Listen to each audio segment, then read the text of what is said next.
Merci beaucoup, M. le maire. Je serai bref aussi. J'ai seulement 2 points.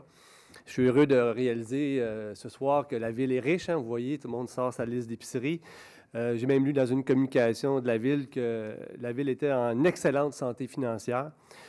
C'est probablement vrai si on fait abstraction de la dette de la municipalité, la dette qui va être gonflée de 50, 60, 70 millions en raison du plan de conservation actuel. Et si on fait abstraction aussi du déficit de la caisse de retraite de nos employés. Je pense que la question qu'il faut plutôt se poser, c'est comment va la santé financière de nos contribuables. On a la preuve aujourd'hui que nos citoyens sont trop taxés. Nos citoyens ont payé 6,5 millions de trop en 2012.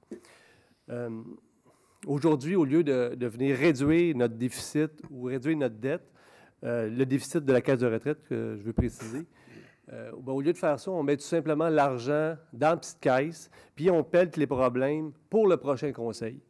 Donc, quand on met de l'argent dans le fonds de roulement, c'est comme si l'argent était dépensé. La différence, c'est que dans un fonds de roulement, la municipalité n'a pas besoin d'aller en règlement d'emprunt et l'argent n'a pas besoin d'être... les règlements d'emprunt n'ont pas besoin d'être autorisés par les citoyens.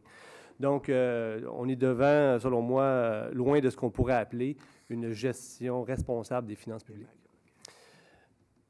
Deuxième point, j'aimerais revenir rapidement sur les différents programmes de subventions et de crédit taxe pour la revitalisation du centre-ville.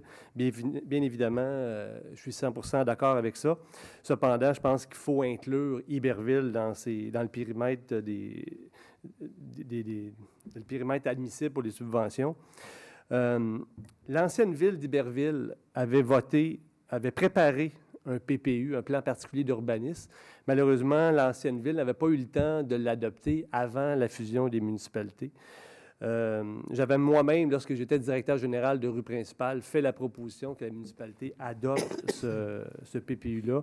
Malheureusement, ce n'est pas encore fait. Et là, on voit que dans l'adoption de nos programmes de subvention, bien, encore une fois, Iberville passe deuxième. Donc, je trouve ça triste. C'est tout, M. le maire.